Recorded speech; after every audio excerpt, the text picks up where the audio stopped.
There's a moment, quiet, sharp, and familiar, when someone talks to you like you don't matter. They don't need to raise their voice. It's in the pause before they answer, the sigh before they look at you, the way their words cut just enough to remind you you're beneath them, and for a split second, you freeze, because your brain doesn't know what to do with that. Do you fight? Do you swallow it? Do you pretend you didn't feel it? Most of us stay silent. We let it pass. We tell ourselves it's not worth it. But when the night comes, when the noise of the world finally fades, that moment returns. Louder. You replay it in your mind, like a scene you wish you could rewrite. You imagine saying something clever, something sharp, something that finally shows them they can't talk to you that way. But the truth, you didn't. You let them. And now, the respect you wanted feels even farther away. That's the fracture moment, the instant you realize that no one is coming to hand you dignity. You either take it or you live without it. It's a lesson everyone learns differently. Some through years of being overlooked, some through heartbreak, some through betrayal. But in the end, it always leads back to one place. The question, how do you handle people who don't respect you?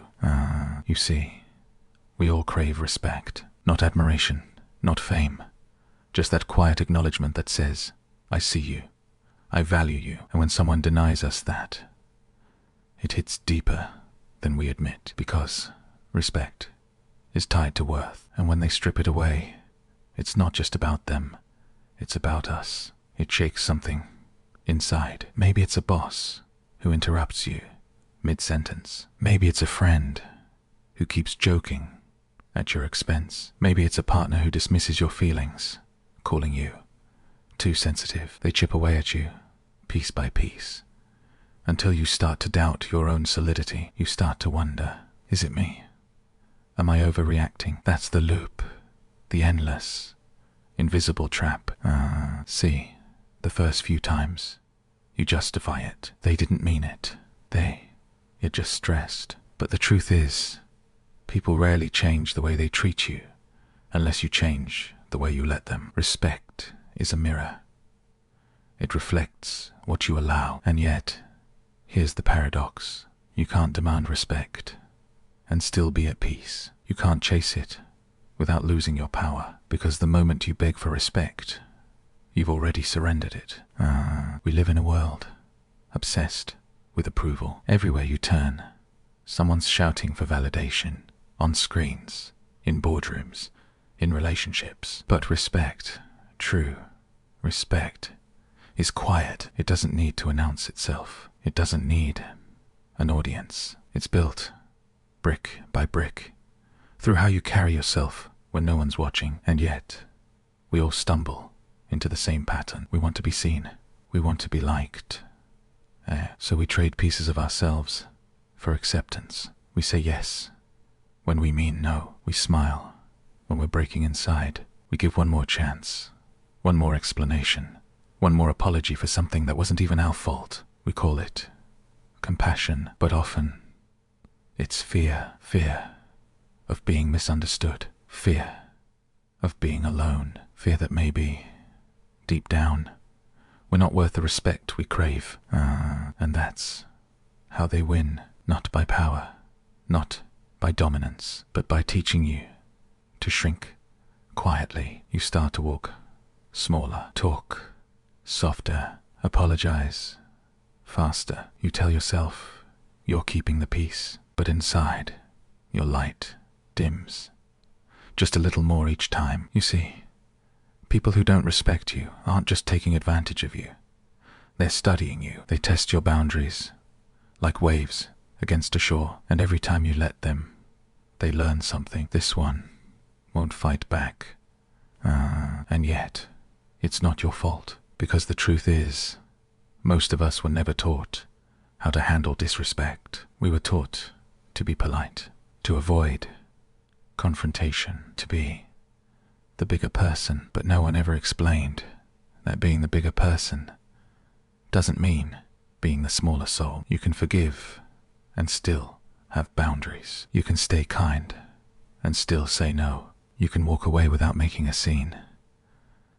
And that might be the most powerful statement of all. But first, you have to unlearn the lies. You have to stop thinking respect is something you earn after people approve of you. You have to stop waiting for them to change their tone, their words, their ways, because they won't.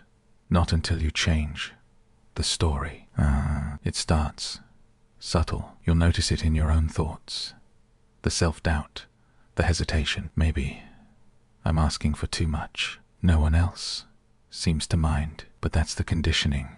Talking, the voice that keeps you small, so others can stay comfortable. When someone disrespects you, what they're really revealing is the story they believe about themselves. They project their own lack of worth onto you. They make you the mirror that reflects what they're running from. It's not personal, it's psychological. But that doesn't mean you should tolerate it.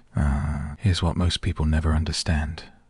Disrespect doesn't start big. It starts as a seed, a subtle interruption, a small dismissal, a sarcastic comment, disguised as a joke, and you think it's fine until one day it isn't, because the little things grow roots, and those roots wrap around your sense of worth until you can't tell where you end and their treatment of you begins. You start performing, trying harder, being nicer, giving more. You think, maybe if I just show them how good I am, they'll change. But you can't earn respect from someone who benefits from disrespecting you. They have no incentive to change because your compliance feeds their comfort. And so the cycle continues until you decide no more. There's power in that decision, not the loud, dramatic kind, but the quiet, grounded kind. The kind that says, I see what you're doing, and I won't play this game anymore. That's when you begin to reclaim your energy. That's when you start to feel whole again. But here's the catch. The moment you do, they'll notice. They'll test you even harder. They'll mock your boundaries. They'll call you distant, arrogant, or difficult because they've lost access to the version of you that used to serve them. And that's when you'll face your first test. Will you break again for the comfort of others? Or will you stand still and watch the illusion collapse? It's painful, yes, because handling people who don't respect you isn't about them. It's about the parts of you that allowed them to stay. It's about the wound beneath the tolerance. The child who learned that love means pleasing others. The adult who believes peace comes from silence. But none of that is peace. It's suppression. Real peace comes when you stop trying to prove your worth. When you realize that respect begins where explanation ends. Think about it. When you explain yourself to someone who's already decided you're beneath them, you're not communicating. You're begging, and begging never leads to dignity. You don't have to defend your value. You live it. You embody it. You become the standard. That's how people learn. Not through your words, but through your energy. They watch what you allow. They study what you tolerate, and they treat you accordingly. So if you're wondering why certain people keep crossing lines, ask yourself, which line did I erase the last time to keep the peace? Respect is not taught with arguments. It's taught with absence. The absence of your energy, where it's not valued. The absence of your effort, where it's not reciprocated. The absence of your time, where it's taken for granted. And when you start withdrawing those things, not in anger, but in clarity, you'll see who truly values you and who only valued your compliance. It's a quiet revolution, but it begins inside. Because handling people who don't respect you is not about confrontation. It's about calibration. You're not here to fix them. You're here to protect your peace. The truth is, people show you who they are in moments of disrespect. Believe them. Don't overanalyze. Don't rewrite. Don't rescue. Just observe and choose differently. But to do that, you need strength. Not the kind that flexes, but the kind that endures. The kind that says, I can walk away, even if it hurts, because letting go isn't weakness. It's wisdom. You'll lose some people. You'll feel lonely at times. But in that space, you'll find something far more valuable. Self-respect. And once you have that, once you truly, deeply know your worth, no one can take it from you again. That's the loop we all live in. We want respect, so we try to earn it. We try to earn it, so we compromise. We compromise, so we lose it. And then we try even harder. It's a cycle of scarcity, one that only breaks when you stop playing the game. But how do you stop? How do you shift from seeking to embodying, from reacting to mastering, from feeling disrespected to becoming unshakable? That's where the journey begins. There's a turning point that changes everything. It happens quietly, not in an argument, not in a breakdown, but in a moment of awareness. You realize the problem was never them. It was what you believed you had to do to be respected by them.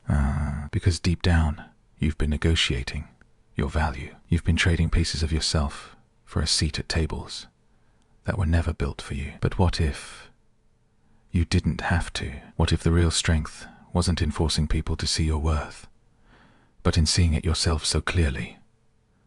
Their blindness no longer mattered. That's the shift, the revelation, the moment the world tilts, and suddenly you understand. Respect is not something you chase. It's something you radiate. It's energy. It's posture. It's the silence between your words. It's the way you carry yourself, even when no one is watching. People feel it. They respond to it. They calibrate to it. You can't fake it. You can't demand it. But once you have it, the entire world begins to rearrange around it. And it all begins with the first lesson. Lesson 1.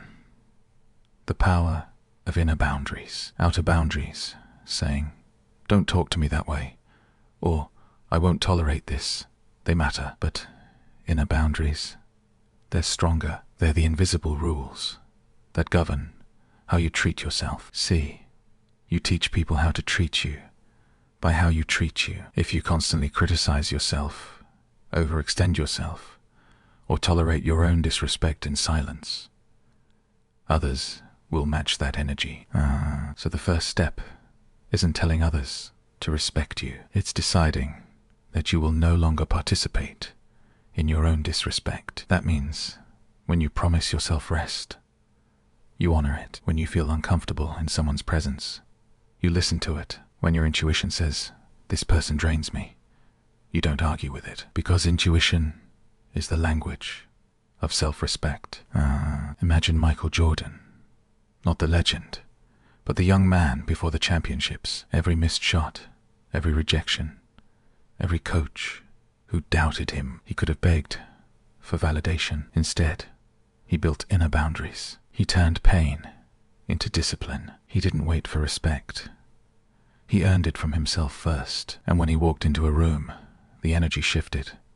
Not because he demanded attention, but because he carried conviction. That's what happens when you respect yourself. Your presence speaks louder than your defense ever could. Lesson 2. Don't argue for your value. Live it. Disrespect often lures us into debate. We want to explain why we deserve better. We write long messages. We replay conversations, crafting the perfect comeback in our minds. But every time you argue for your value, you drain it. Respect doesn't bloom in noise. It grows in silence. When someone disrespects you, there's a sacred pause, a space where you decide who you are, not in reaction to them, but in remembrance of yourself. That's your power.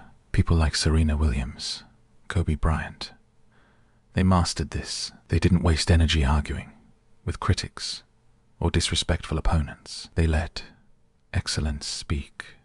Their craft became their language. Their boundaries became their armor. So when you face disrespect, ask yourself, do I want to be understood by them or respected by myself? Because often those two can't coexist. When you stop explaining yourself, you stop bleeding energy. You stop rehearsing pain. And that silence, it confuses people who once thrived on your reactions. Let them wonder. Let them talk. You're not in their classroom anymore. Lesson 3. Choose stillness over revenge. The ego always wants to strike back. It wants to prove, to expose, to teach them a lesson. But the soul knows.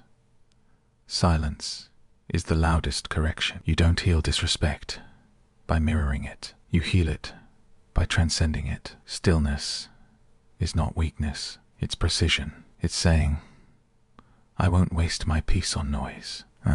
Think of Elon Musk.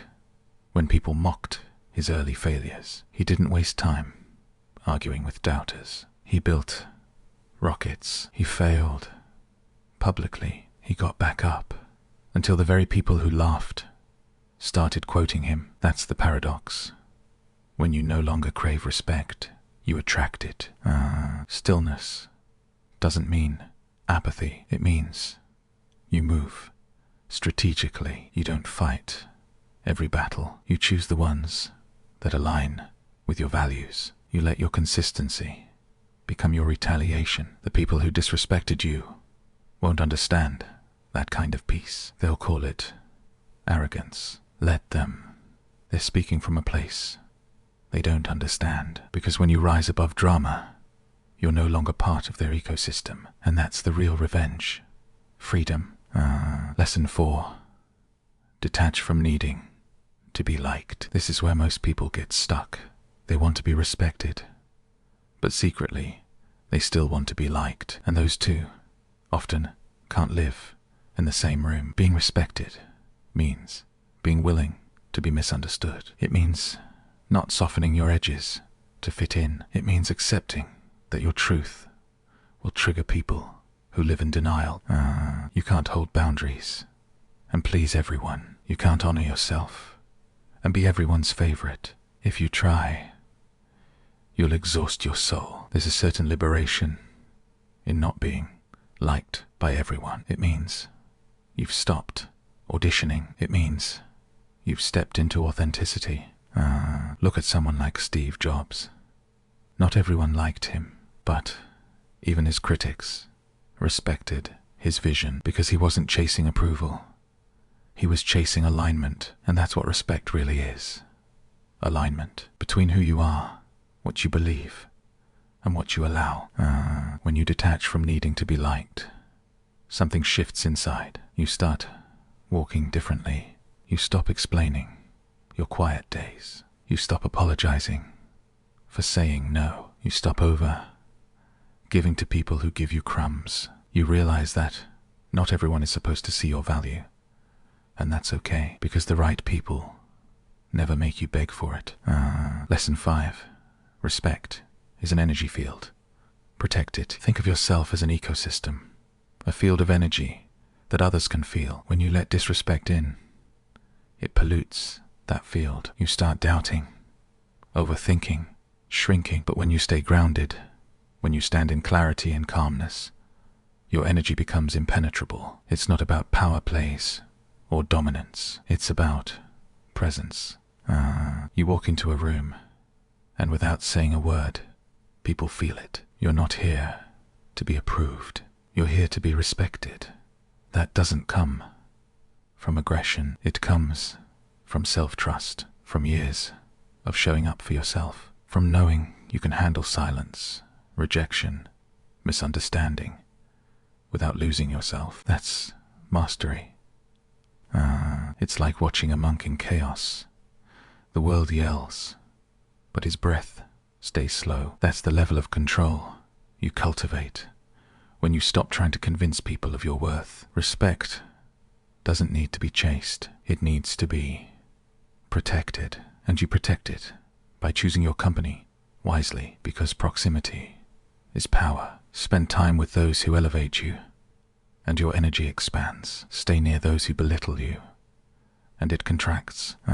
Your peace is the filter. If someone consistently disturbs it, they don't belong in your world. You can wish them well from afar. You can forgive them without re-entry. That's emotional maturity. The truth is, learning to handle people who don't respect you isn't about fighting them.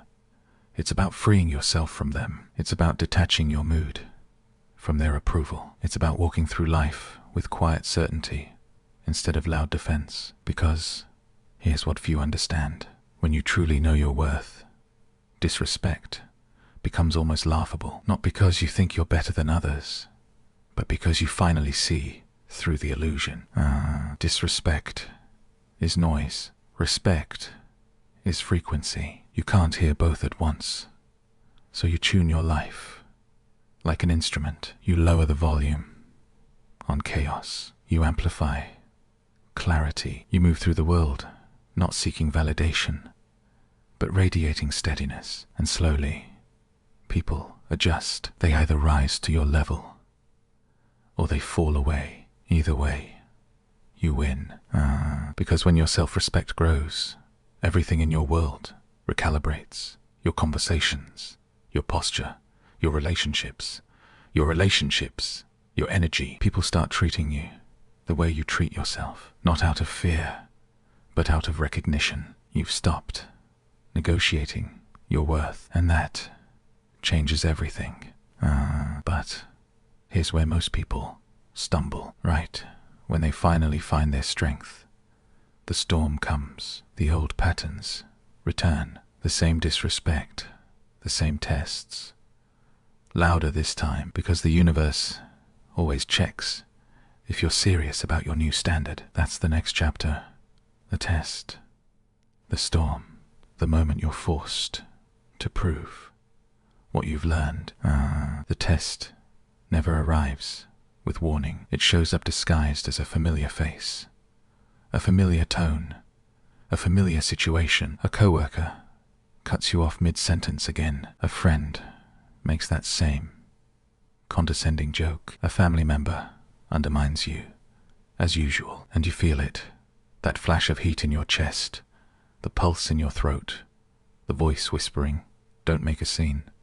Let it go." But another voice rises now, a new one. Calm, grounded, it says. Not this time, because now you see the test for what it is. Not an attack, but an opportunity. Every moment of disrespect becomes a mirror, asking, have you really changed? Or are you still the same person who needs their approval? This is a storm, not made of thunder or chaos, but of choice. You stand there, torn between old reflex and new awareness. Your ego wants to fight, your heart wants to flee, but your soul wants to stay still, to act, not react. And so, you breathe, you let the silence fill the room, you let their words hang in the air, untouched, unanswered, because silence isn't surrender, it's sovereignty. You're no longer giving them access to your emotions, you're showing them what it looks like when someone knows their worth. That's the paradox of handling disrespect. The less you engage, the louder your presence becomes. People expect defense. You offer composure. They expect reaction. You offer stillness, and it confuses them. It disarms them, because they can't fight what doesn't flinch. But that doesn't mean it's easy. The storm is internal. Your mind screams. Your body wants to prove something. Your past self, the one who always explained, always apologized, wants to come back for one last performance. You'll hear it whisper, maybe if I just explain one more time, maybe if I stay calm, they'll finally get it. Maybe if I forgive again, they'll change. But you already know how that story ends. The pain isn't new, it's recycled. So you let it die there. In that moment, you let the silence end the cycle. You walk away, not out of anger, but out of clarity, because now you understand something profound. Walking away isn't the end of the story. It's the beginning of a new one. You see, every storm tests your foundation, and storms are supposed to be uncomfortable. They shake the weak structures, the temporary walls, the illusions we've built to feel safe. But when the wind clears, you realize something. You didn't break, you bent, you held. Defiant, you endured, and in that endurance, a quiet kind of power is born. You stop being afraid of losing people, because you've met yourself in the storm, and you liked who you found. That's the quiet victory. It doesn't look glamorous. No applause, no revenge, no cinematic ending, just peace. A peace so deep, it unnerves those who used to control you. They'll notice it. Your calm will irritate them. Your distance will offend them. They'll call you cold, detached, different, but you'll smile quietly because you know the truth. You're not different. You're just no longer available for disrespect. That's what growth looks like. Not louder boundaries, but quieter standards. It's waking up and realizing that the version of you who begged for understanding doesn't exist anymore. It's moving through the world with the gentle confidence of someone who no longer chases energy. You match it, or you move on. You don't fight for respect. You embody it. You don't argue with fools. You walk past them. You don't prove your goodness. You live it. That's evolution. That's mastery. And when you reach that point, something magical happens. You begin to attract people who speak your language. The calm ones, the balanced ones, the ones who've also been through storms and came out soft. Not bitter. The ones who know that peace isn't the absence of conflict. It's the refusal to participate in chaos. These people mirror back the respect you've been giving yourself. You'll notice your world feels lighter. Conversations deeper. Silences safer, because your energy has changed. You've stopped surviving disrespect and started living dignity. There's a famous story about a samurai and a monk. The samurai, proud and easily angered, visits the monk and asks, "Teach me about heaven and hell." The monk looks at him and laughs. "You, a samurai, you're nothing but a brute in armor. You're too stupid to understand anything." The samurai's face burns, red with rage. He draws his sword, shaking with fury. "Old man, I could kill you for that." The monk looks at him calmly and says, "That is hell." The samurai freezes. His hand trembles. He lowers the sword, overwhelmed with realization and shame. And the monk nods gently. "And that," he says, "is heaven." Heaven and hell aren't places. They're reactions. They're the difference between being controlled and being composed. Disrespect wants to pull you into hell, into reaction, into noise, but self-respect keeps you in heaven, steady, aware, untouchable. And that's the secret. The more you master your peace, the less the world can pull you down. It doesn't mean you won't face disrespect again. You will, but it will sound different now. It won't echo the same way, because you'll hear it through new ears. You'll feel it, but it won't own you. You'll see through it, like fog that can't cling to the sun. In time, you'll realize something profound. Disrespect doesn't hurt because of what it says about others. It hurts because of what it awakens in you. It pokes the wounds you haven't healed, the doubts you haven't faced. But once you turn inward and heal those spaces, no one's words can touch them again. That's when you stop reacting and start radiating. You move with quiet certainty. You speak less, but everything you say carries weight. You stop rushing to prove, to please, to earn. You simply are. And the irony, That's when people finally start respecting you. Not because you demanded it, but because you became it. Respect is magnetic, not loud, not flashy, just undeniable. You'll walk through rooms where people used to overlook you, and this time they'll pause. They won't know what changed, but you will. It was never them. It was always you. You respected your boundaries. You respected your energy. You respected your silence. And slowly, the world adjusted to match that frequency. That's the real art of handling people who don't respect you. Not by teaching them how to act, but by teaching yourself what to accept. Because respect isn't given, it's mirrored. So here's the quiet victory. You no longer fight for respect. You embody it. You no longer chase peace. You protect it. You no longer seek approval. You outgrow it, and in doing so, you find something far more valuable than control. Freedom. Freedom from the need to explain. Freedom from the urge to react. Freedom from the illusion that others can define your worth. That's what self-respect gives you. Not perfection, but peace. Not armor, but awareness. You still feel deeply, but you no longer drown. You still care, but you no longer collapse. You become grounded, a calm mountain in a world of storms. There's a quote that says, "Don't chase people, be yourself. Do your own thing. Work hard. The right people, the ones who belong in your life, will come to you and stay." That's not about arrogance. That's about energetic truth. Because when you live in integrity with yourself, life aligns with it. And those who don't respect you, they fall away. Not because you punish them, but because they no longer belong at your frequency. So tonight, when you lie in bed, replaying another moment of disrespect, don't wish you had said more. Be proud that you didn't say less of yourself. Don't regret walking away. Celebrate that you finally chose yourself, because every time you protect your peace, you honor the version of you that once couldn't. And that's growth. That's grace. That's the quiet revolution of self-respect. So remember this.